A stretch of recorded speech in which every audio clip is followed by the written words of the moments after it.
City Council to serve on the commission as a civic responsibility without compensation. Our duty is to study and review planning and zoning issues within the City of Peoria, and then forward our recommendations to the City Council. All hearings are conducted in accordance with the rules of procedure and the Roberts Rules of Order. Each case will be called in the order in which it appears on the agenda unless otherwise announced during the meeting. In the interest of maintaining a fair and efficient hearing, the Commission adheres to the following steps. The Chairman calls the case, the staff gives a brief report and recommendation, applicant gives a presentation, opposition and support gives testimony, generally limited to 3 minutes per speaker. Applicant may give a rebuttal, a Commission discussion and decision.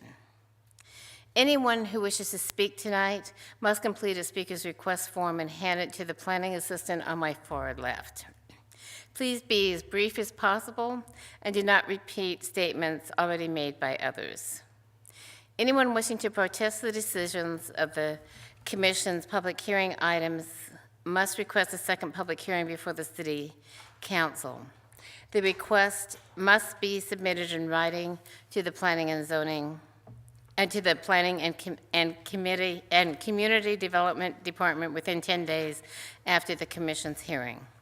All Commission recommendations on the public hearing items move forward to the regular City Council meeting, and the City Council will then act on the recommendation of the Commission. They may concur with the decision, modify it, or overturn it. We welcome the citizens' comments and as fellow citizens of Peoria.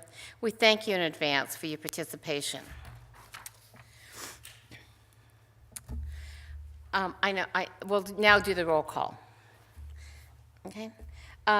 Commissioner Golden is present. Commissioner Strickman is absent. Commissioner Spranker. Here. Commissioner Loper. Here. Commissioner Hutchinson. Here. Commissioner Lewis.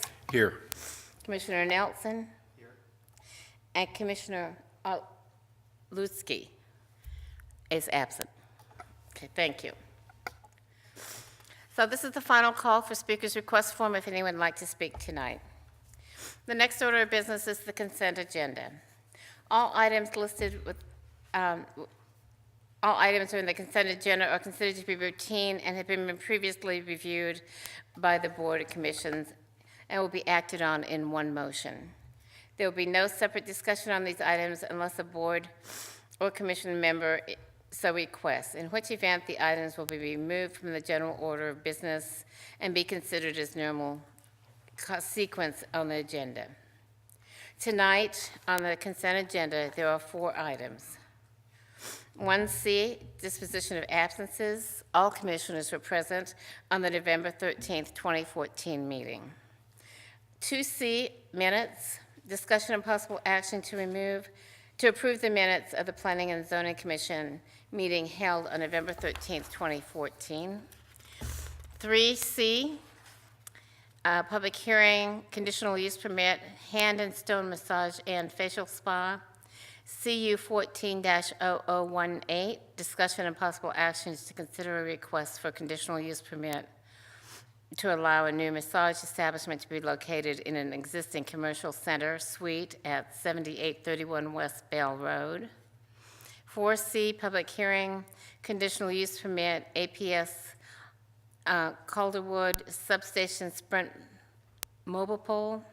CU 14-0016, discussion and possible action to consider a request for conditional use permit to allow a wireless communication facility in the form of an 80-foot monopole and associated ground-mounted equipment. The substation is located south and west of the southwest corner of the Loop 303 and Lone Mountain Parkway, more specifically described as Assessors Parcel number 201-04-015D.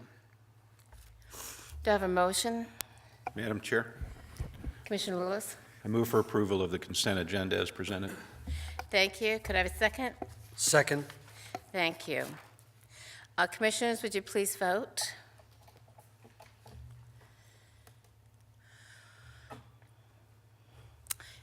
And it passes. Thank you. We'll move on to the new business for the night's for the regular agenda items. The first item is 5R, public hearing, conditional use permit, Black Castle Art Company, CU 14-0019. Discussion and possible action to consider a request for a conditional use permit to allow a tattoo studio in conjunction with an art gallery to be located in an existing suite within the existing commercial center at 9009 West Lake Pleasant Parkway. Staff report, please. Good evening, Chairwoman, members of the Commission. As stated, the case you have before you is for Black Castle Art Company. The proposed use is a conditional use permit for a tattoo studio located in an existing suite in conjunction with an art gallery. As stated, the use will be located at the southeast corner of Lake Pleasant Parkway and 91st Avenue in an existing commercial center. The suite use would take up approximately 2,600 square feet. Again, it is a conditional use permit for a tattoo studio. The other use that will be occupying the same suite with the same ownership would be an art gallery. The current zoning designation for this site is PAD commercial. This is within the Dove Valley Ranch PAD, and the commercial center references the C2 uses within the use listings permitted in the commercial center. The C2 uses are the permitted uses within this commercial center. As you know, a tattoo studio requires a conditional use permit when in a C2 zoning district. As a result, the applicant has applied for one. You can see here the northernmost suite on the east side of the commercial center would be occupied by the proposed use. The other uses in the existing commercial center are the anchor tenant, the CVS at the corner of the commercial center, and then to the south, the southern portion of the site is occupied by various office uses, doctor's offices, real estate offices, that sort of tenant. Along the western boundary of the site, you have a current church use, and then the applicant would be in the northernmost portion of the western buildings. You have here a layout of the suite in which the tattoo uses are located on the southern portion of the suite. You can see them indicated by the designation of workstation. The remainder of the suite would be occupied by the art gallery use and a reception area. They have restrooms and a break room for the employees as well.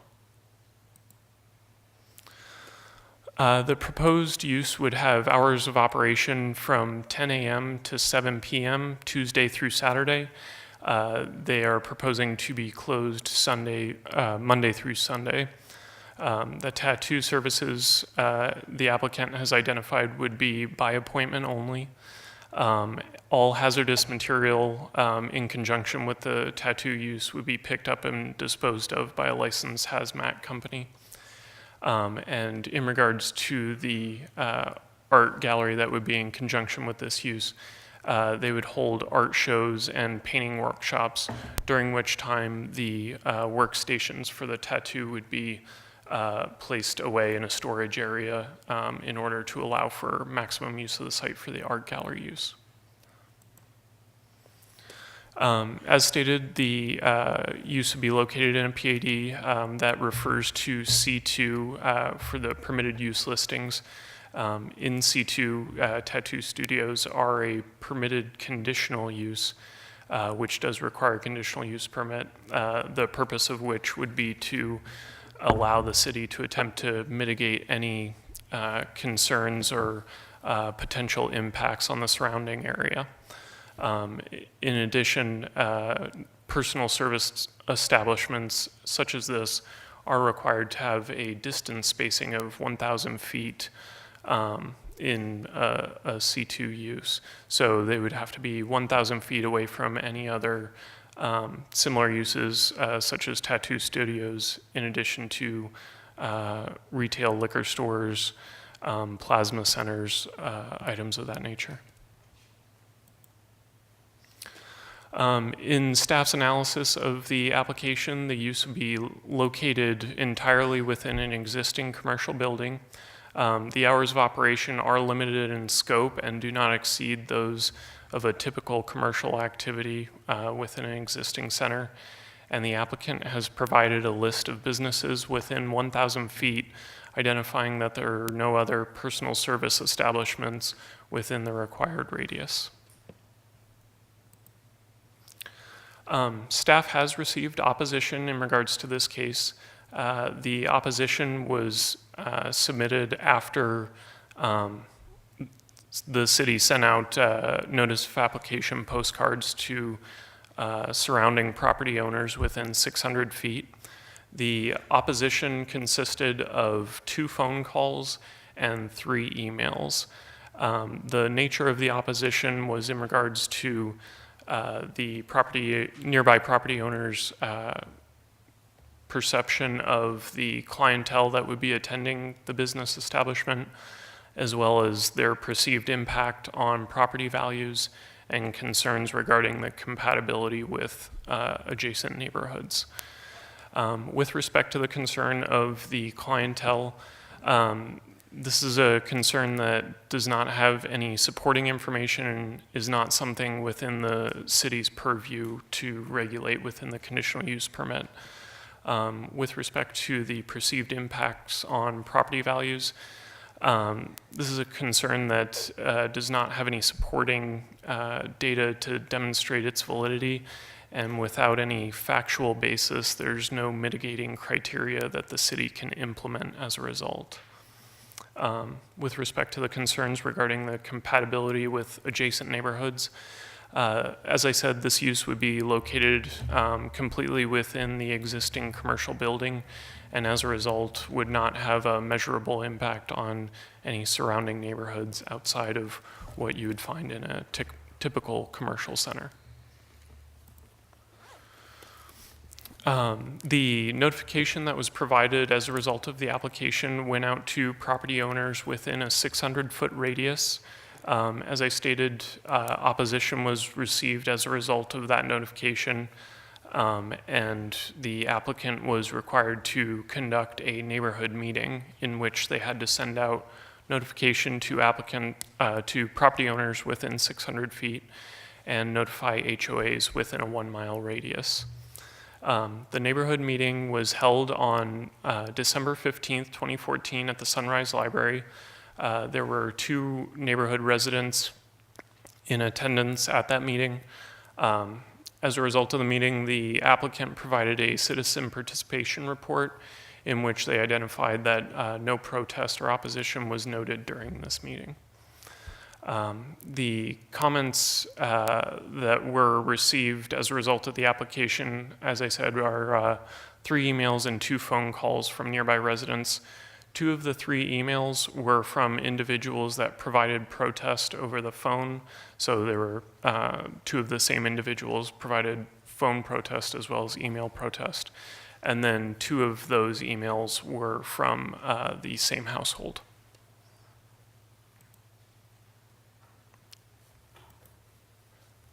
My mouse doesn't seem to work.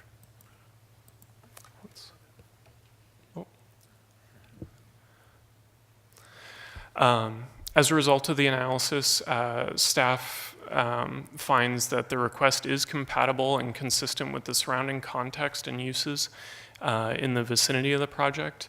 The use meets the 1,000-foot distance requirement from any other personal service establishment as required by the zoning ordinance, and the applicant has provided a signed Proposition 207 waiver to the city. As a result, staff recommends approval of conditional use permit CU 14-0019, subject to the conditions outlined in the staff report provided. And with that, I'll take any questions you may have. Thank you. Commissioners, any questions? Commissioner Loper? Thank you. Welcome back. Thank you. Just a quick question, the previous slide, and there's a comment in the staff report. The 1,000-foot separation, what all falls under personal uses? Personal service establishments, I can't recall all of the use listings. It includes tattoo parlors, retail liquor stores. Chris maybe will provide some more information in regards to the actual uses. Madam Chair, Commissioner Loper, I'm just looking at the staff report, and I think we enumerated all the uses. They include tattoo parlors, massage establishments, what we call non-chartered financial institutions, or the auto lending places, pawn shops, retail liquor stores, plasma center, adult use correctional facilities, and local alcohol reception centers. So the objective is to disperse these uses.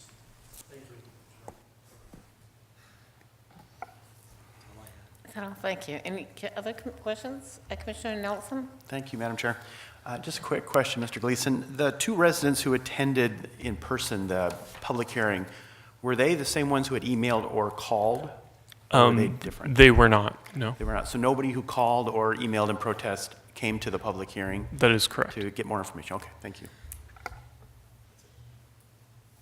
Any other questions? I just have one on signage. That strip mall right there doesn't seem to have any signage hardly at all.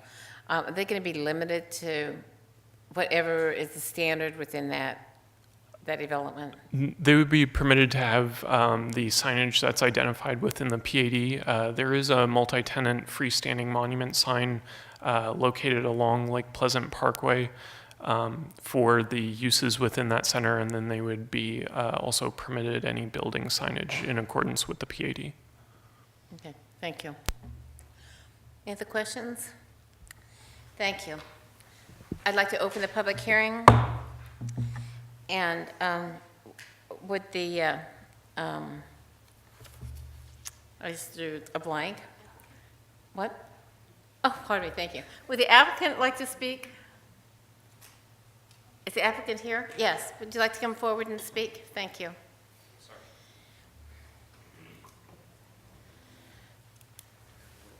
And could you state your name and your address for the record? My name is Josh Duffy. Josh Duffy. Thank you. And your address?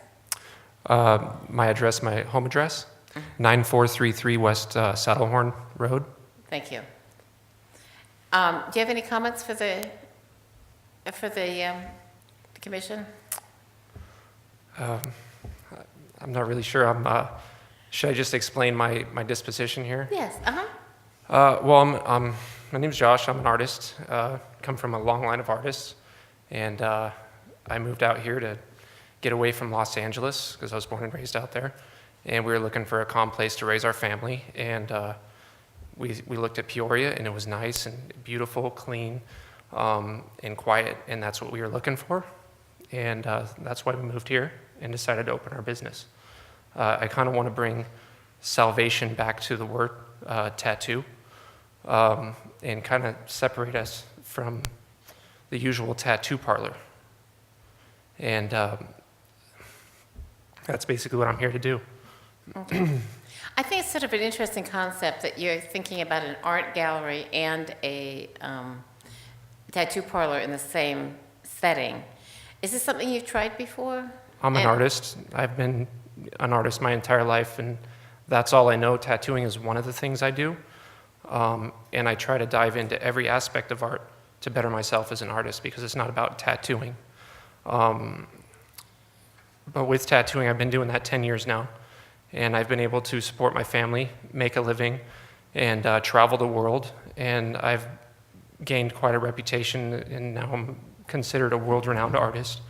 My clientele is all around the world. 90% of my clientele travels to come get tattooed by me. So this isn't something like where we want to open up a shop where any Joe Schmo can come in and get tattooed that day. This is, large projects. I charge $300 an hour. It's a big deal for me. And I want to give back to the community by holding art shows and selling the art that we make, that we create with my crew, and offer art shows, not art shows, events where people can come in and take a seminar from other artists and learn more about art, because I want to teach. Okay. This is thank my you. passion. Great, thank you. Some of the commissioners, I'm sure you have questions. Commissioner Baker? Just a question, when the slide was up regarding the hours of your operation, I was a little confused on it. Yes, if we could go back to it. It says 10 a.m. to 7 p.m. Tuesday through Saturday, and then it says closed Monday through Sunday. I'm a family man. Pardon me? I'm a family man. I need Sundays off. Oh, say, so you're going to be closed Monday and Sunday? Monday and Sunday. Oh, okay, yeah, that's backwards. Yeah, I thought, yeah, they're going to be closed all the time. Yeah. Well, what I wasn't sure if we were addressing perhaps the tattoo parlor portion would be closed sometimes. Well, and in the all art- honesty, it will be closed all the time. To anybody that would like to just come in and get a tattoo, it's not going to happen. As I So understand it, technically, was by yes. appointment, is that correct? What's that? By appointment for the tattoo By services? appointment. I'm booked out about a year in advance, and that's limited. If we let it go, it would probably be like 3 to 5 years, somewhere in there. Thank you. Commissioner Nelson? Thank you, Madam Chair. Mr. Duffy, just a quick question. The artwork that's in the art gallery, do you anticipate that's very adult-oriented art, or will it be very family-centered art that all ages could come It'll and see? vary. I'm sorry? It'll vary, but It'll vary? Mainly adult art. I mean, we're not catering to too much to the youth, but we would like to hold, a couple seminars for children to come in and learn, which is kind of an odd thing because it's a tattoo parlor. But like I said, I'm trying to separate us from the rest of the pack. I want to be an innovator and a leader in this industry, which I've already done with tattooing, and I want to give back a little bit because it's done so much for me. Great, thank you. Yeah. Any other questions? I just had a couple. On the, when I've gone to an art gallery, they always have they always have openings and that. Do you envision having that? A grand opening? Like openings? Oh, yeah. Okay, so if you're having art openings, usually they're in the evening hours. Do you anticipate that you'll often go past 7 o'clock? Oh, yeah. I believe we'd probably go to 11 and we'd notify all the surrounding neighbors far in advance of any art shows coming up. Is it okay? I'm his wife. I'm also the applicant. If I can throw in something on that as well. You She's think so you much- said something wrong? She's so little much better bit. at this. She's so much better at this than I am. As far as the art opening and the, I'm sorry, he's could a you lot please taller. identify, It's- state your name? My name's Amy Duffy. I also live at 9433 West Saddlehorn Road. As far as the art openings or the gallery showings and our grand opening as well, it is stated in our agenda that it would be special events lasting until about 10 p.m. So it wouldn't go past anything loud, noise-oriented, or anything like that that would affect the surrounding neighborhoods. And Chairwoman, just to clarify, the conditions of approval are based off the tattoo use, limiting those hours to the 10 a.m. to 7 p.m. Okay. It's just that there's nothing on that strip that would be open, right, much after 7 o'clock. CVS. Oh, well, CVS is always open. We don't count CVS, but, but CVS is not where those houses are. I'm just thinking about the folks where the houses are. And so it could be late for them. And I would let the applicant speak to whether or not the art use would have anything outside of the suite itself. However, the conditions of approval do identify that the tattoo use is to be located exclusively within the existing commercial suite. Okay, thank you. Okay. I think that's all the questions I have. I also wanted to address your concern earlier about the sign issue, or having a sign up. Our sign will not have the word tattoo in it anywhere. We are strictly presenting ourselves as Black Castle Art Company only, because we want to stray away from that, seeing, the word tattoo, everyone thinks automatically, oh, what's that? But we want to purvey more towards the art aspect and less towards the tattoo aspect. So I just wanted to answer that question from previous. Okay, fine, thank you. Thank you. Thank you. Thank you. Okay, I've had no speakers request forms, so I will close the public hearing. Any further discussion? Yes. Madam Chair, just a couple of comments. One, I don't have any tattoos, but I dare say that I'm probably the exception in this room. Tattoos are not, they don't carry the stigma they did a generation or two ago. Tattoo parlors don't really either. In fact, I've said this before, in other cases, I'd be in favor of us just making this a regular use in commercial. And the only reason I don't have a tattoo is I can't decide what I want to have permanently on my body. I'm flaky that way. The other thing is, I live in Hunter's Ridge, which is the subdivision that wraps around this. And there's a dance studio that sometimes goes into the evenings, or at least there was. And I know, and I've been there, my home's been there since 2001, and I remember the real estate people very adamant that that was going to be a commercial corner, and it's become a commercial corner. It's not been a very successful commercial corner. It's got a good vacancy rate, and so I wish you the very best of luck. I hope it's successful. I always hope that every business in Peoria is successful. I just wanted to mention those couple of things. So I don't see it being a use that's incompatible with being a neighbor to me. So. Fine, thank you. Any other comments? Then could I have a proposal, please?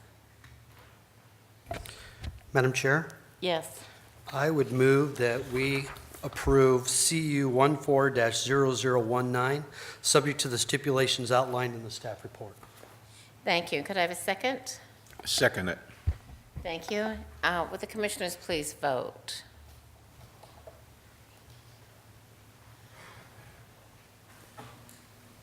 Thank you, that it passes. You're certainly welcome to leave once we discuss your issue, but we would love to have you stay and hear the rest, but you're more than welcome to leave. Moving on to public hearing, 6R, public hearing, general plan amendment, Sunset Ranch, parcel J, JPA 14-0005, a request to amend the City of Peoria general plan for an 9.8 acre parcel of land located on the southwest corner of 99th Avenue and Pinnacle Peak Road from residential to low-density residential for the development of 35 single-family residential lots. Could I have the staff report, please? Madam Chair, thank you very much.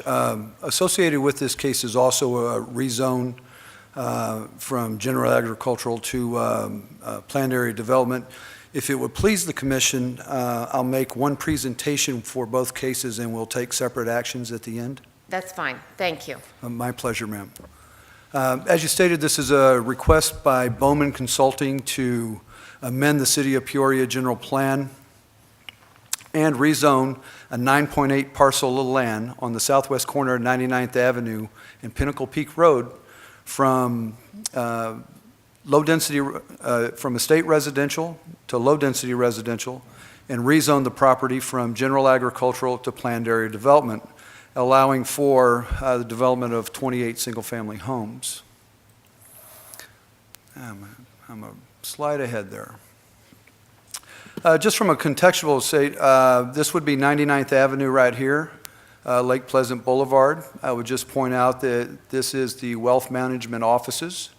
This would be the Pinnacle Peak Public Safety Facility. And this right here would be the 9.8 acres of the Sunset Ranch, parcel J. Now, evaluating the general plan on the left here, you can see that this area right here would be the estate residential, which is 0 to 2 dwelling units per acre with a target of 1. To the south and to the east, you would see that this is the low-density residential, which is 2 to 5 dwelling units per acre and a target of 3.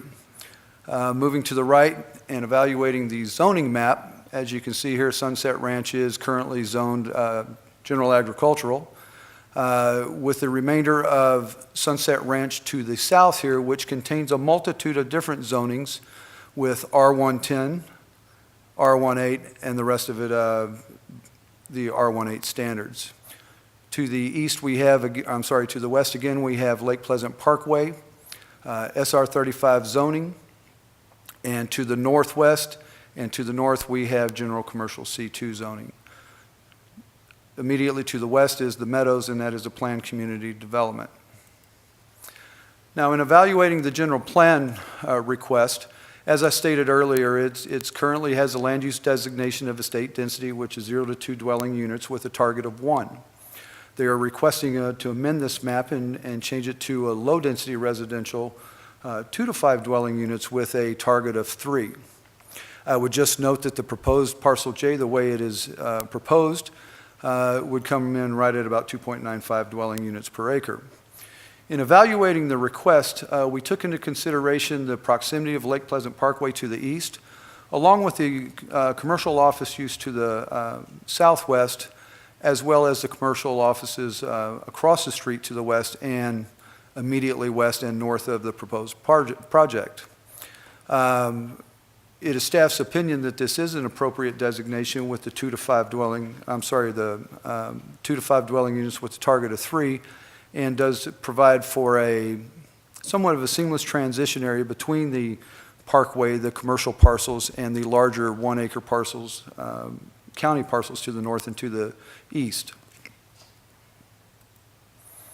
In taking a look at the conceptual development plan, and what you see to the right there is the Sunset Ranch preliminary plat that is currently under review by staff. As you can see, it provides for 28 single-family lots. I would also note that the numbering of those single-family lots may seem a little strange, and this is the last 28 lots in the Sunset Ranch planned area development. As I'd noted earlier, the applicant is requesting to amend the land use plan here to residential low with a target of 3 dwelling units per acre. The minimum lot size for this development would be 8,000 square foot, with the maximum coming in at just over 11,500 square foot. The usable open space would be roughly 10.2%, and they would provide amenity improvements to Tract A, which is in the north portion of that. And it's important to note that simply because there will be a continuation of a trail from the Meadows project on the south side of Pinnacle Peak Road that will provide a nice connection from Parcel J to that multi-use trail. And as I'd stated, it'll be 10.2% is the actual usable open space for the project. As I stated earlier, I believe the R18 development standards most closely mirror this. I've noted the Sunset Ranch to Parcel J development standards depicted on the right of this exhibit, and you can see that they basically mirror the R18 identically. Notification was sent out as a notice of application and a 600-foot radius. We notified all HOAs within a mile. The applicant held a citizen review meeting on December 2nd at the Sunrise Mountain Library. 2 of the Maricopa County residents who lived in the same household to the north and to the west attended the meeting, as well as 2 of the developers as well. A couple of the concerns that they mentioned in that was that they preferred the larger lots, and they were certainly concerned about, continuation of Sunset Ranch having an impact on their rural settings, and diminishment of property values was mentioned as well. With regards to the general plan amendment, we believe that this does provide a seamless transition from the parkway adjacent to the commercial parcels to the west and the larger subdivision and the county residents to the north and to the east. We believe the request is consistent with the general plan, and we believe that it will provide a neighborhood that is consistent with the existing and adjacent neighborhoods. With regards to the rezone, again, we believe it fits with the general plan, and that it will result in a residential development that's compatible with the existing neighborhoods. Additionally, we think it'll be a big benefit simply because it will finally continue 99th Avenue and it will connect to Pinnacle Peak Road. So that will be an important connection, not only to Parcel J, but it will provide a secondary source of access to the rest of Sunset Ranch to the south. As stated before, we're recommending approval of the general plan amendment, case GPA 14005 and Z 14009, to the City Council under separate action, of course. Madam Chair, that concludes my presentation. I'll be happy to answer any questions that you might have, and the applicant is available as well. Great, thank you. Commissioners, any questions? Okay. Thank you. If there are no questions, would the applicant like to speak?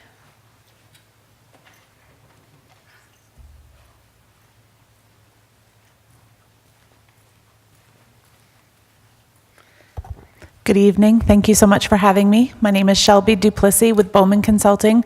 My address is 14100 North 83rd Avenue, Suite 250 in Peoria, Arizona, 85382. Thank you. Sorry. Thank you so much for having us. The staff did a great job in presentation, so I don't have a lot to add, just to see if there's any questions. I just wanted to clarify, I think in the opening statement it said 35 lots and it's actually 28 lots. And I think other than that, everything else looks good. So I just wanted to see if there were any questions for me. Fine, thank you. Any other questions? Okay, Okay. there's none, thank you. Thank you. I'm going to open the public hearing. Sir, did you want to speak? Did you have a speaker's form that you've completed?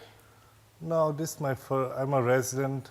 First of all, my name is George Bokish. I'm a resident of City of Peoria. I live at 8141 West Tonopah. I was just curious if I can object to this application. I say that again. If I can object. Can you object? Yeah, Yes. if I can oppose the application. Yes, again? Yes. Okay, do I have to fill up the form? And you just fill out the form, uh-huh. Okay, And it will, there's a space here that say you're in opposition. Uh-huh, okay, thank you. thank you. May I continue? All right. First of all, first time in a city chambers, but this issue regarding the rezoning of the general farmlands has been an issue of mine that I'm trying to speak with some of the city councilor. Me personally, I'm against it. I moved in Arizona from Illinois because Arizona offered this opportunity for people that enjoyed houses with more land and opportunity to express their freedom and be more self-reliant from the government. This pretty much is my main issue. I think the city of Peoria should keep the lots where you can farm within the city limits. Thank you very much for letting me speak. Thank you for coming up. Thank you. And make sure you fill that out. I appreciate that. Thank you. Any other comments? I'll close the public hearing. Thank you. Any further discussion? Could I have a proposal, please?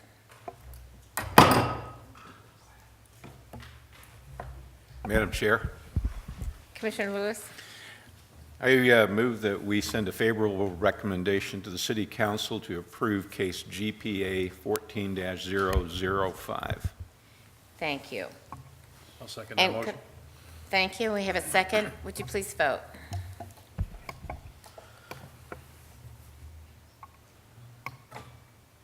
Thank you. It passes. Then could we also have it, one on, do I do another vote for 7R?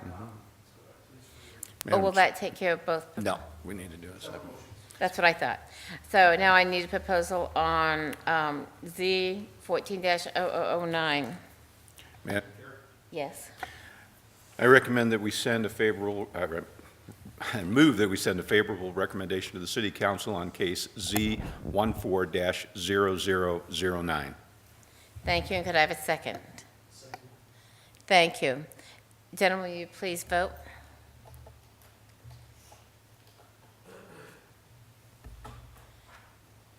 Thank you, and that passes. All right, let's move on to 8R on the agenda, public hearing public hearing, rezone Calderwood Courts, Z14-0008, a request to rezone approximately 2 acres of land located on 99th Avenue north of Joe Max from general agricultural to single-family residence for the development of 3 single-family custom home lots. This site is more specifically described as Assessor's Parcel Number 201-36-656. Could I have a staff report, please? Thank you, Madam Chair, members of the commission. This is a request, now it's going backwards. This is a request by Ruth and Eduardo Pagan to rezone from general agricultural to the R118 zoning district for a roughly 2-acre parcel of land located 1/4 mile north of the northeast corner of Joe Max and 99th Avenue. And I would just point out contextually, if I can find them, I've lost the mouse. The Tierra del Rio Planned Community Development is located immediately west and across the street from the subject parcel. You can see the Pleasant Valley Planned PAD to the east and the Lake Pleasant Promenade, which is a commercial node to the southeast there. As I stated, the project is 2.1 acres in size, and they're requesting to rezone from general agriculture to R118 zoning district for the development of 3 custom home lots. In evaluating the general plan on the left, again, I would point your attention there to Calderwood Court outlined in red there.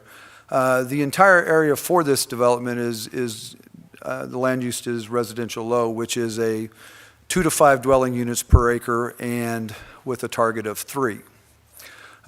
Moving to the right in the zoning map, again, Calderwood Court in red there outlined, you can see that there's 4 vacant parcels to the north that are general agricultural as well.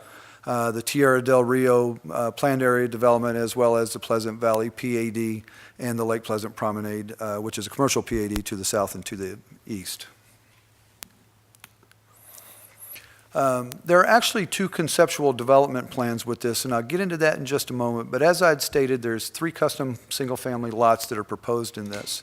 The target density for this area, based on the general plan land use, is 3.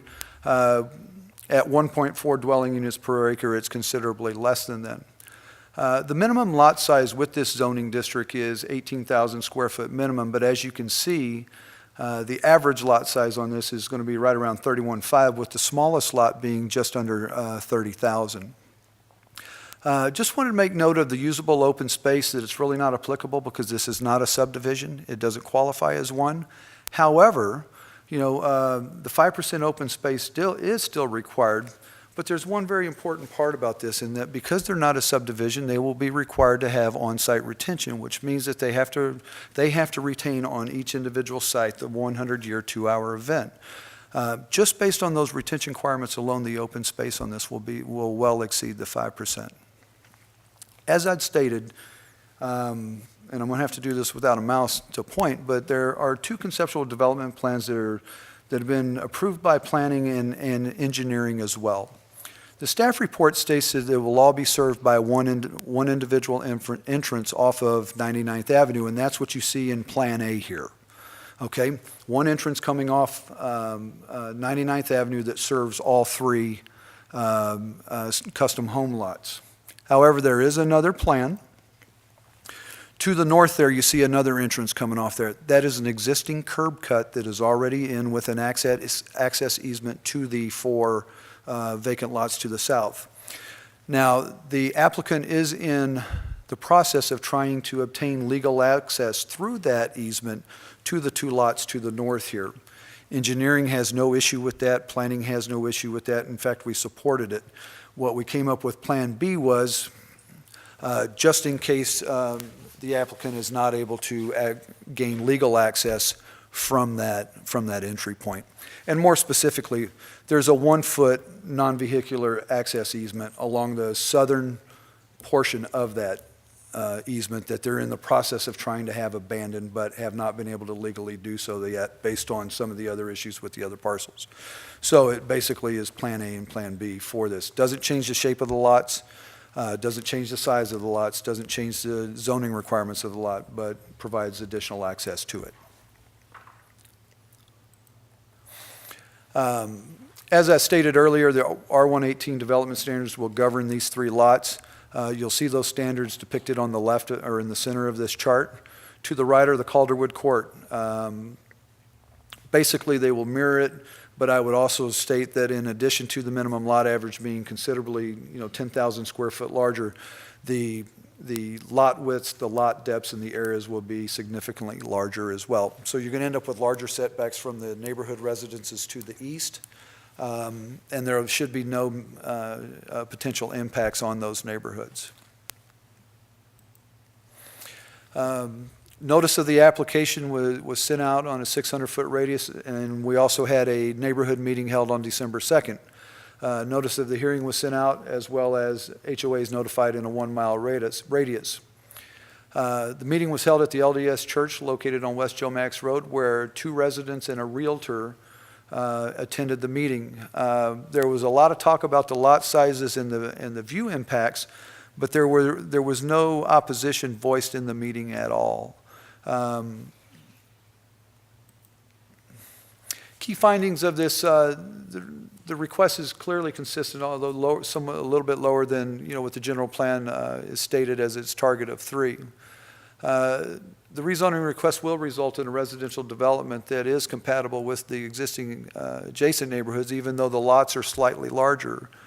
And then the other big thing is that with the completion of Tierra del Rio, 99th Avenue will eventually dead end. There are no planned additional access provided for 99th Avenue. So there will be no future additional traffic coming in there. There will not be really a need to, and in fact, the Ruth and Eduardo own the part of the vacant parcels to the north of them as well. So, and those are currently in the process of developing based on conversations that we've had through staff developing, similar to what the Pecans are doing to the south. Based on the presentation that I've given with you this evening, we're recommending approval of case Z 14008 to the City Council, subject to the conditions that are contained in your staff report. Madam Chair, that concludes my presentation, and I'll be happy to answer any questions, and Ruth and Eduardo are here as well. Great, Thank you. Thank you. I appreciate it. Any questions? Commissioner Loper? Just a quick question. R118 as a residential district does not allow horses, correct? Madam Chair, Commissioner Loper, that is correct. That was your only question? Oh, okay, thank you. Any other questions? Yes, Yes, Commissioner Madam Nelson? Rick, my question is, so the Pagans, I don't know if I'm pronouncing that right. How do they pronounce the last name? Madam Chair, Commissioner Nelson, I believe it's Pagan. Pagan. Pagan. The Pagans. Excuse me, I apologize for that. The Pagans indicated it was their hope that the rezoning application would lead to the development of a small custom home development. Is that what I understood correctly? That they're hoping this would lead and encourage the other property owners immediately around them to develop? Yeah. Madam Chair, Commissioner Nelson, that is correct, and in fact, they intend to build their home, and let me go back, get a map.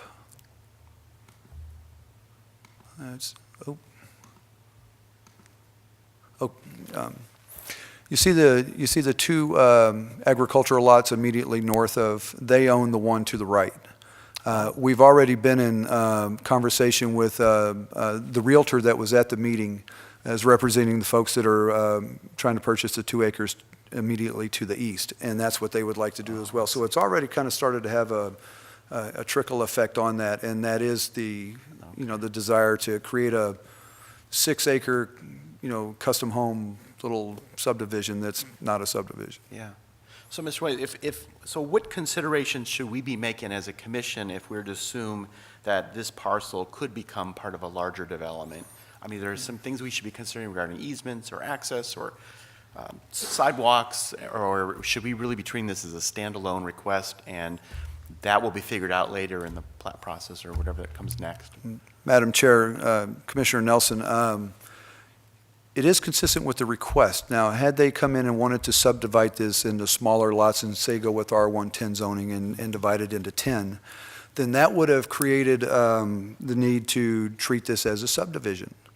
Because they're staying, larger, they're not seeking that zoning and they're not going with those lots and they're only going to, a minor land division into 3.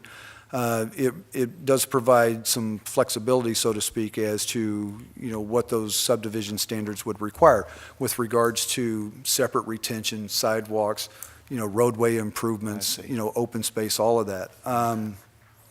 There's, and correct me if I'm wrong, there's nothing that, it's clearly within the bounds of what they want to do. So, with regards to access in Plan A and Plan B, there are some access issues with the secondary access to these properties, with Plan B. So, I think we have that covered. Yeah, Madam Chair, Commissioner Nelson. So with tonight's case, tonight's a rezone, so our purview tonight is to look and understand whether the land use that's sought, the zoning that's sought is compatible with the area. We've talked about the compatibility with the general plan 0 units per acre, which discusses basically a larger lot type of feel. We consider the R118 to be consistent with that general plan designation. So with regard to the specific plat issues, those will be evaluated against our codes and ordinances as the minor land division moves forward. So we look at each case on its own merits. Okay, that helps. Thank you very much. Thank you, Madam Chair. Any other question? I just have a question. When I was reading this over, if I lived here, and I lived where my house was going to abut these 3, I don't think I'd have such a problem if I knew they were going to be lot sizes very similar, with housing very similar, and it was just sort of a continuation of my neighborhood. But this seems like it's almost outside that neighborhood in terms of the size of the homes and the lots. I mean, it just seems like a funny use, I guess, for that property line. Not that it's not certainly within all the regulations. It's just, if I lived back there, I would have a problem with it. Right. Yeah. And is that what the people who were speaking also, who opposed this also said? Madam Chair, members of the commission, actually just the opposite. Just the opposite? Yes, because, another option of that is, someone could come in and rezone that R16 and you could get a 2-story home, 15 feet from your property line. Mm-hmm. So the thought of having large lots that are having to have on-site retention is actually less intrusive on the neighborhood to the east. It's less obstructive when it comes to views, and actually creates more open space. So the residents that showed up to and that's a big subdivision. I mean, it was a large mailing list that went out, and not one person had the issue with it. The only question that was asked was, would it impact my views? And when you get into setbacks in the retention, the homes are going to be set so far back that you may not even see them with the perimeter fences.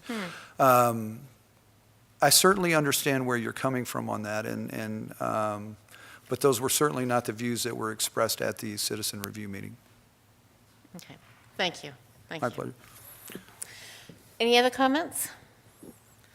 Would the applicant like to speak?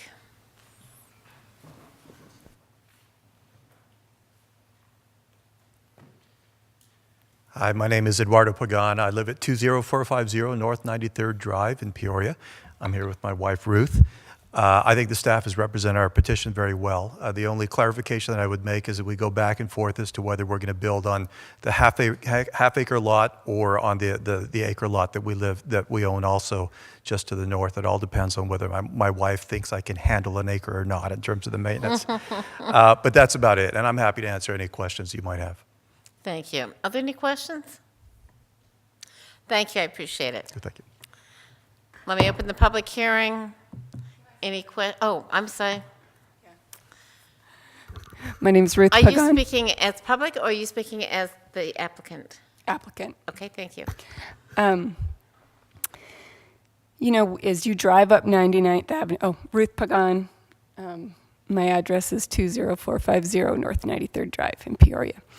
When you go up 99th Avenue, where that is, you can see that a lot of development is going in around it. And so then you have this odd little vacant part here, which has been sitting there for a long time, that nothing's ever really been done there. And it's kind of been, it's pretty much a dumping ground for a lot of junk and trash. And it's kind of an eyesore. There's some old farming, you know, there's a big, huge metal well housing on that one portion of that, not on our part. But, you know, we think that doing this and trying to encourage some home building, just of some nice homes in there, will actually fill in the space and make 99th Avenue really nice and pretty and filled in instead of just being this raw place where people are dumping their trash. So anyway, we think it's a really beautiful spot with the butte right there, and hopefully, you know, we can get some other folks who want to build a home and fill it in and have it be a nice little spot. So, Okay, thank you. Thank you. Any other comments from the public? I will close the public hearing. And then any more discussion? Thank you. Could I have a proposal? Madam Chair, I move that we approve, or that we forward a favorable recommendation to the City Council for case number Z14-0008, subject to the conditions and stipulations outlined in the staff report, if there were any. Thank you. Could I have a second? I'll second that. Thank you. Please vote.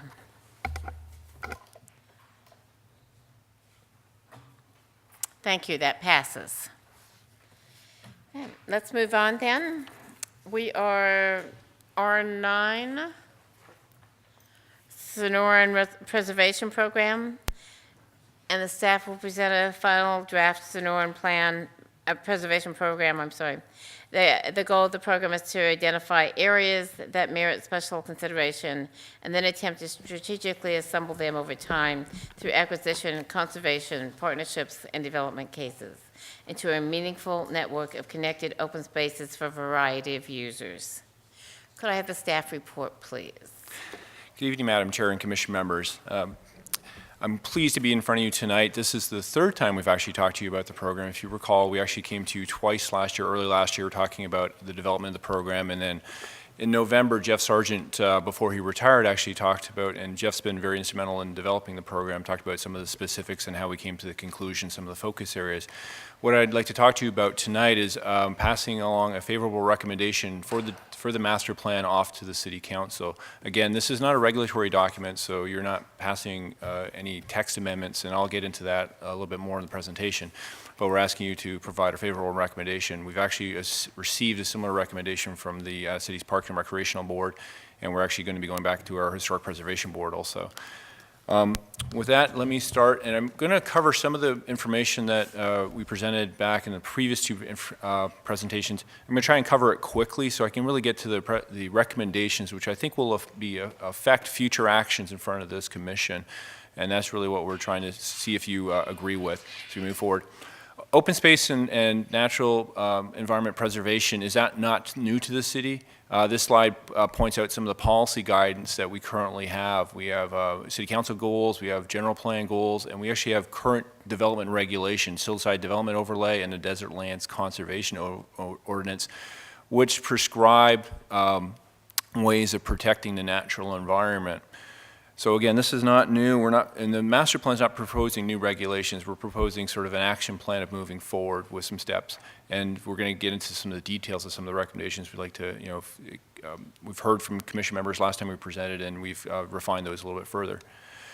This slide just helps to illustrate, again, the regulatory context, or the just overriding context. We have the general plan, which is the city's overriding document, which prescribes how development work will occur, and actually is a blueprint for development in the city. It actually has very strong policy statements, as I pointed to in the last slide, to talk about open space preservation. We have the current city council goals, and I point this out that our new city council will be developing new goals this March, but we assume a lot of this will carry forward. But in the previous council goals, preserving our natural environment was very key. Open space preservation, though, we think ties into a lot of other things. Total planning, to make sure that we plan our systems correctly. It also ties very heavily into economic development. If we could preserve our natural environments, tourism is a very major economic driver for this state.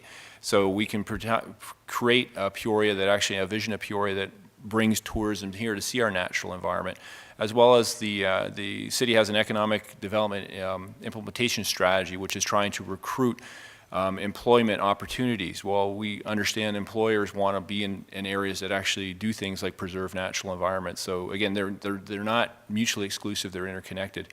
Also up here is the link to the Community Services Master Plan. The rescue was a presentation last year by Kirk Haynes, the city's parks manager. Kirk is actually sitting in the back of the room. Oh, and John Shefton, our Community Services Directors there. With that program, this is very much key together with the Open Space Preservation Program. That actually program, master plan, they did a needs assessment. They went out to the citizens and they got feedback on what they want for recreational opportunities. Open space, the ability to go on natural trails, and the preservation of the natural environment actually was very high as a recreational opportunity. So again, the way we see that is that Community Services Master Plan has already been adopted by Council. The last key here is the Storm Preservation Program, where we try and talk about the values, reinforce those values, but also talk about the prioritization in the areas we think are worthy of preservation, as well as providing recommendations for strategies moving forward to acquire these areas and connect them together into a meaningful open space network. So again, going forward, this is the program mission. And again, I'll reinforce, this is not a regulatory document. This is a document that provides recommendations on how the city can reinforce our current regulations and move forward and strengthen those. So we're trying to, we tried to identify the areas that merit special considerations, and attempted to strategically identify them with this program. So we identified them, and I'll talk about some of the areas that we've talked about. The modeling program that we used to get to this, or the modeling exercise that we used to get to this point and to this final draft of the master plan is kind of unique. We used a multitude of data layers to come together. And in the upper corner there of the screen, you see sort of a more traditional model where you have isolated areas, cultural resources areas, a park, maybe some federal lands sort of isolated. What we looked at is, again, trying to combine them together and make sure that we were looking at trying to create connected systems. The city has large master plan developments east or west of the Agua Fria. How can we look at the areas adjacent to those to make larger networks was something key that we looked at. And briefly, I'll talk about the focus areas that we developed. You can see the program looks citywide. The last time the city did an open space master plan was back in 1999, and that was after the city had annexed the area around Lake Pleasant and understood the uniqueness of the environment that we had then had some control over. And they looked at really the area north of Pinnacle Peak. This program is a little more unique because we actually looked at citywide. So you can see we came up with identified focus areas along the entire city, including down in the southern area of the city, where we actually have some remnant agricultural farms that we think are worth preserving to preserve our heritage. So again, I won't go into too much detail. And then what we did is once we identified these larger areas, we then identified specific primary, secondary, and areas of interest. And the goal there was really to try and prioritize. Obviously, we found a lot of areas which we thought are worth preservation, but we had to somehow prioritize that, and that's where the primary and secondary and areas of interest came into. Primary, we're really focused on the cultural heritage up north, which we think is actually in the path of development, so it's at risk for being lost, and that's the ones that we really identified. We also identified in the primary category some of the areas down south, the urban farms, which could potentially be urbanized too. So.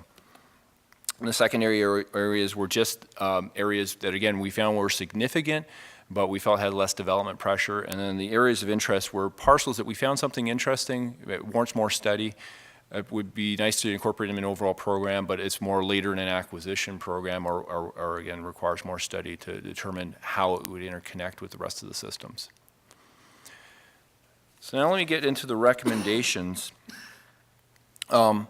And before I move forward, actually, I passed over something I was going to talk about. You may have seen a newspaper article.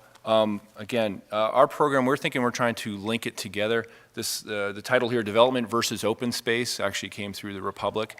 But if you actually read the article, it actually gave a pretty good understanding and representation of the program overall. We don't think this is a anti-development program. We think this is a way we're looking at integrating our systems together. We respect the fact that a lot of the unique areas in the city are actually under private ownership or federal or state ownership. So, and there is some right for development potential there. So how do we integrate that together with trying to preserve the natural environment? So. And Sean, if I may too, just if I can fully more elaborate on that article, we don't see it as development or preservation. We think both can happen. We think it's a balance, it's a proper balance. So what this plan attempts to do is to, Sean mentioned all the various data layers. Well, we need to understand where all these natural and cultural resources are so that as decisions are made in the future, whether they're acquisition decisions or conservation, or whether we're working with developers on development projects, we understand what those are so that we can attempt to sensitively guide development in a manner that recognizes those assets in the city. So I just wanted to point that out. Yeah. Thank you for that clarification, Chris. Again, what you have here is the 5 large goals that we've sort of came up with. And again, I've talked about the focus areas that we've gone into. Then moving forward, I'll talk about some other ones. The next slide will actually talk about expanding our planning area to the north. One goal of the program is to promote citizen engagement, make people aware of the resources we have available and get them excited and have them at the groundswell help us protect some of this. We look forward to the idea of working with the Bureau of Land Management. They're the largest landholding north of State Route 74. We have an opportunity to joint management plan with them to actually jointly manage that area. And then also the program, we talked about funding resources as we go into and we think about if the city chooses to move forward and move forward with actually acquiring lands, there is a funding shortage. So we thought the plan would be remiss if we didn't talk about that. But again, we're not prescribing anything, just pointing that fact out. So let me first talk about the first action, or first item. They're not in any real distinct order that the plan recommends that would actually have to come back in front of this commission at a future date as a major general plan amendment. That is expanding our planning area to the north of its current boundaries, extending into Yavapai County. We currently are into Yavapai County, but it's the goal of this action would be to really encompass Hell's Canyon Wilderness. It's a 7,400 acre federally designated wilderness area that a lot of people don't know is just north of our border, and there's actually hiking trails that you can walk on right now to get into that wilderness. Absolutely spectacular area.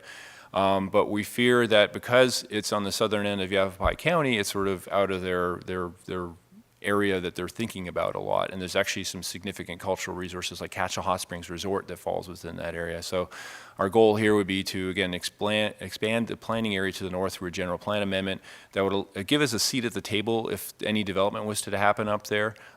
Maybe in the future annex that area in, but more so to allow us to have some influence on what happens then to help promote protection of this area. The next few slides will talk more specifically about the regulatory code changes, which is really the existing changes to the Desert Lands Conservation Overlay and the Hillside Overlay ordinance that we have in place. to better reflect and better protect cultural resources, to talk about edge treatments for developments, wildlife corridors, and scenic areas. And I have detailed slides in each one of those. Those would require text amendments, which would come back before this commission for providing a favorable recommendation for council for approval. So again, we are just prescribing some things here. They're not fully vetted through. They'd have to go through a full public process, but these are some of our ideas that we would like to move forward with. The Desert Land Conservation Overlay currently prescribes that lands actually go out and an applicant have a cultural survey done on the work. We think there's some ways, after this ordinance has been in place since 2004, it's been in place for a decade, we think there's some ways we can reinforce that. And now more so with the data information that we've collected through this program, we know a lot more about the cultural resources in Peoria, so now we have a better footing to talk to someone about their land. And partly is to talk about how the resources on their site might fit in context with some adjacent resources and tie that together. So again, we're talking about, our recommendations are to help define or further define the roles of when investigation occurs and roles and responsibilities. Currently, we rely a lot on the professional archaeologists who provide us the reports. We are looking to have maybe contractual services, maybe in the future on in-house services to help us have an archaeological expert in-house that can help us, again, talk about the context of these things.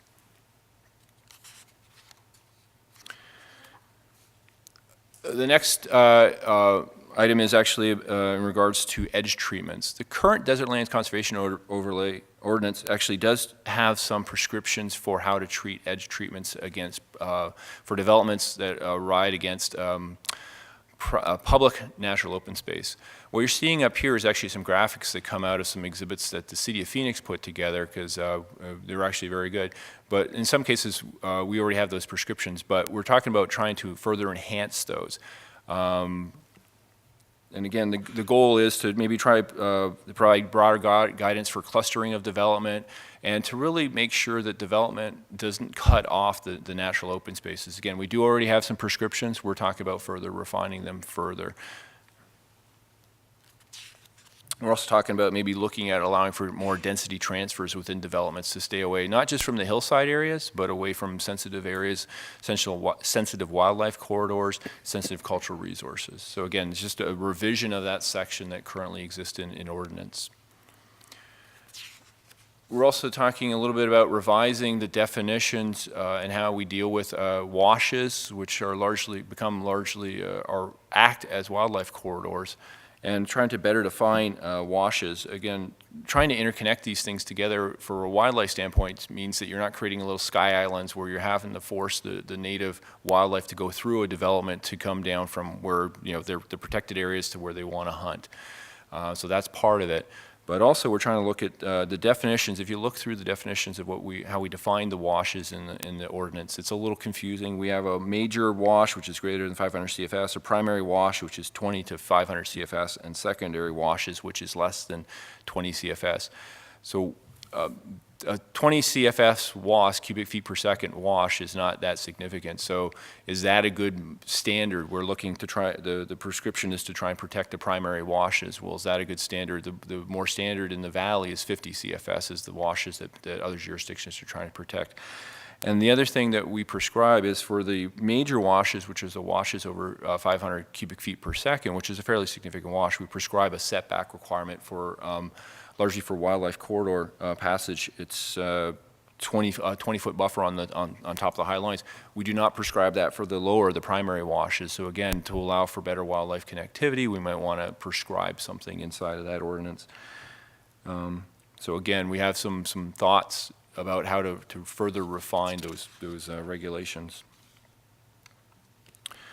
Another thing that currently is we think could be strengthened is the definition of a scenic area. Currently, the DLCO limits protections of scenic resources to corridors along the Owlfree River and Lake Pleasant Parkway. We think there's more scenic areas of the city. Through the program, we've actually identified or came up with a scenic resource classification. We actually followed the Bureau of Land Management, the federal program, for actually classifying scenic resources. So looking at a way to integrate that into the current regulations that we have in the city. Another little thought is actually to add names and numbers and types of landforms. It sort of goes to the thought of if we can, put the names of the peaks into our documents, then we're more likely to protect them because we know it's actually named something rather than just, allowing it to be lost. So where are we now? We've gathered input. We've developed what we think is a good draft document. Still doing some final modifications. The commission members were given a copy of the executive summary in Chapter 5 of the master plan, which provides recommendations. A lot of the details on the regulatory changes actually come in Chapter 4. We gave you a link to the document online. It's a 250-page document, so we didn't print copies out. I hope that you've read it, but we're trying to just go through and do the final edits. Again, we've been in front of the Parks and Recreation Board in November. We're in front of you tonight asking for a favorable recommendation. We're going to go in front of the Historic Preservation Commission in February. And then we're looking for going in front of our City Council, probably April timeframe, to actually get the document adopted by resolution, amending the resolution that currently was put in place in 1999 for the Desert Lands Conservation, or Desert Land Master Plan. So with that, what we're looking for, and feel free to reword the recommendation here. I apologize for this. So based on the findings outlined in the report given, we're recommending that the Planning and Zoning Commission issue a recommendation to support the recommendations of the Sonoran Preservation Program to the City Council. Again, you're not passing an action. We're just asking that you support what we've done or clarify anything and pass a favorable recommendation off to City Council for their adoption of the final ordinance. Okay, fine, thank you. Thank you. Are there any questions from the council? Madam Chair? Yes. I have a question about, and it's probably just my ignorance, about Lake Pleasant. Okay. It's operated, managed, if you will, by the county, right? Mm-hmm. It's in our city, but it's managed by the county. Is that something that will continue forever? Is it something that's renewed periodically? I mean, will it always be managed by the county?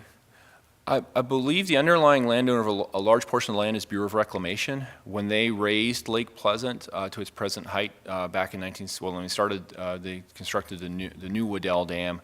They bought a lot of the surrounding lands. There is I believe, an RMPPA, I'm not sure if it's a lease or a purchase in place that the county has with the Bureau of Reclamation, which talks about the joint management of that. We expect it to be there in perpetuity. I don't know the full legal mechanism behind it. The city actually has a number of IGAs in place with Maricopa County on how to manage that. We do provide fire service up there. The county does still provide, I think, police services, but we also have the IGAs talk about joint recreational opportunities as well as joint support of economic development of the lake. So as far as whether it's in perpetuity or not, I'm not sure of the actual documents. Which entity in the city works closest with the county regarding the lake? As far as recreational programming, it'd be our staff at the back of the room, John Shefton and Kirk Haynes. So, but again, there's actually a number of entities that talk.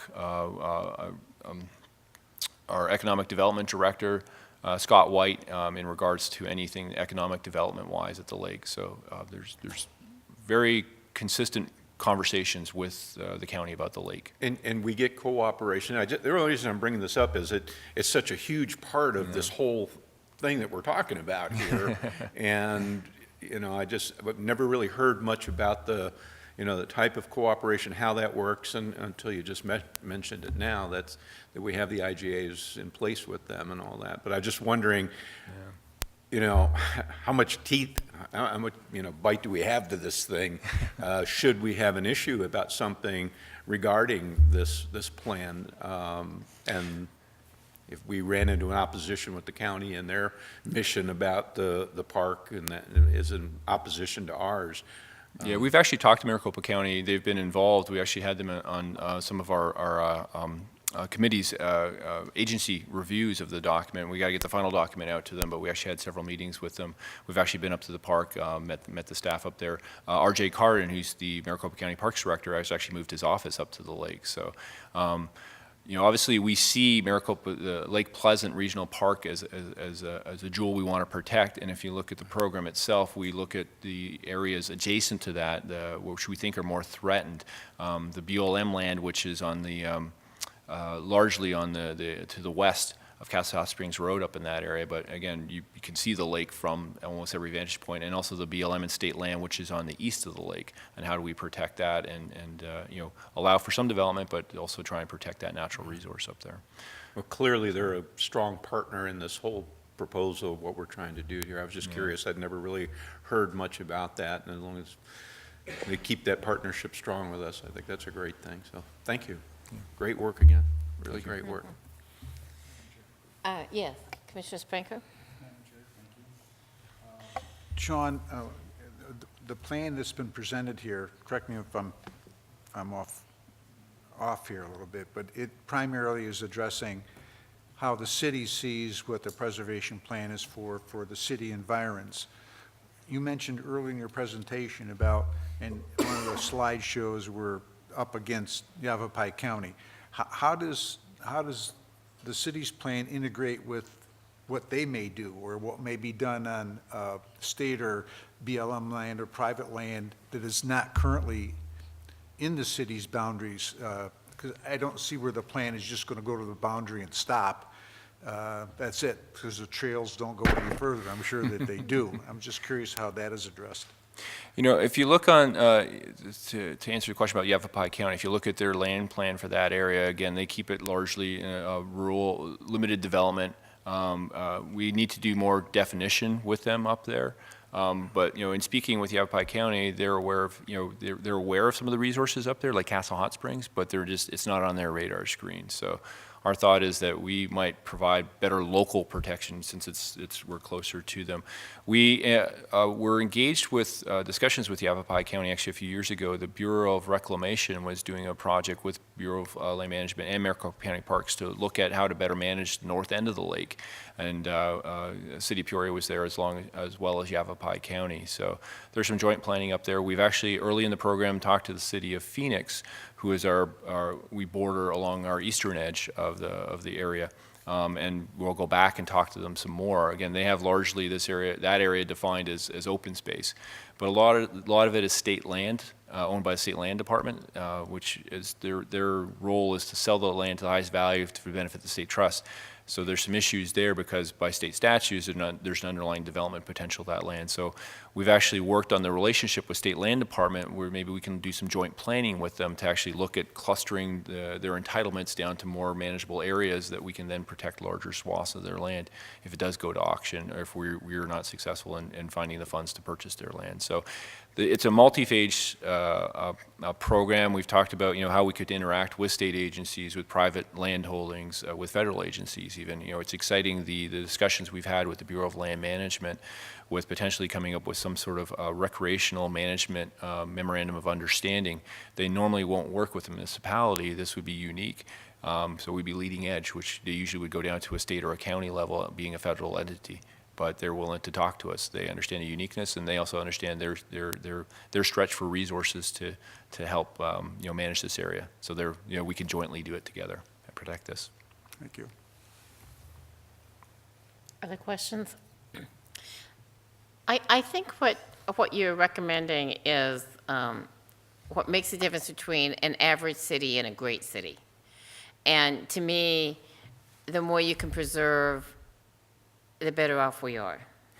But, I come from a land management background, so I have a slight bias here. But what I have noticed is when we abut other entities like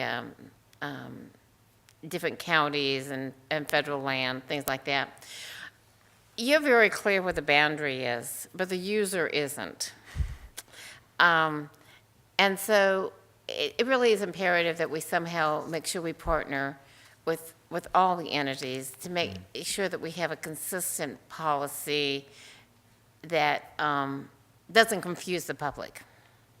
So I like what you're doing. Every time I read it, I get very excited about it, and I think, oh, Peoria is a great place to live. And it is, and it's thanks to people like you to make it a great place. So I appreciate all you've done for this plan, and thank you very much. So, thank you.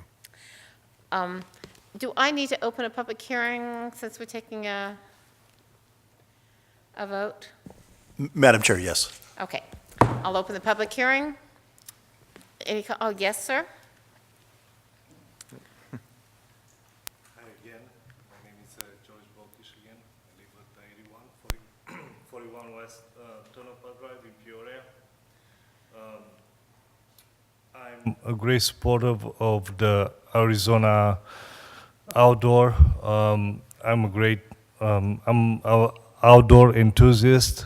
I'm very familiar with the area. I do go, many times in that area to enjoy the outdoor, and I think if we can preserve that area as a natural habitat and a place for the people of Peoria to enjoy and anybody else, I think it's a great thing to do. Also, a thing that you didn't talked about it, but that area has a population of the cactuses that there's nowhere else. So protecting that area, I think it's will be a good recommendation and a good thing to do. Thank you. Thank you. I appreciate it. Okay. Any other comments? I will close the public hearing. And could I have a proposal? Madam Chair, Yes, Commissioner Lewis? I'll give it a try. First of all, let me just finally one more time say thank you very much for all you guys who put all the work into this thing. This is I think our third presentation we've heard on it. Fantastic. I think we all echo Madam Chair's, congratulations on the great job you guys are doing. This is near and dear to a lot of us who are interested in the development and management of our city. So, great job. And thank you, sir, for your comments too. We appreciate that. We appreciate you coming in tonight and supporting that. I move that the Planning and Zoning Commission support the recommendations of the Sonoran Preservation Program to the Peoria City Council. I second that motion. Thank you. Gentlemen, will you please vote?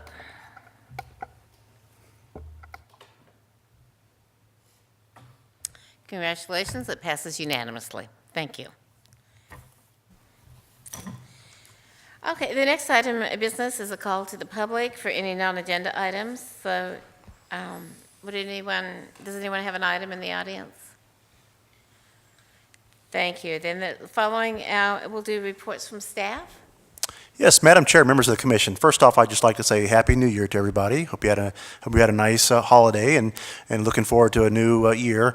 A couple of announcements tonight. To your right, if you haven't had a chance to meet Mr. Bill Block, he's going to be our city attorney representing the Planning and Zoning Commission and representing the city on its cases. Also, we have a new commissioner. I think I mentioned that last time. Unfortunately, couldn't make it tonight, but Mr. Aluski will be our alternate for the commission. So in regards to that, our next commission meeting I believe is the February 5th date. We've got 3 conditional use permits and a text amendment case. And then that evening, we'll also need to select our new chair and vice chair for that. So with that, that's all I have. Fine, thank you. Anything from the Planning and Zoning Commission? Yes? Just one real quick thing. Could you, at some point, provide an updated contact list with the change in the commission? We have returning staff and new staff and stuff. I think the list I have is a year or 2 old, so just no hurry, but sometime. Thank you. Is it possible to get an update? I'm just curious, and this is my own curiosity, is up on like Pleasant Parkway, where they were building a new medical center, sort of past Joe Max. It seems like everything has been halted for months and months.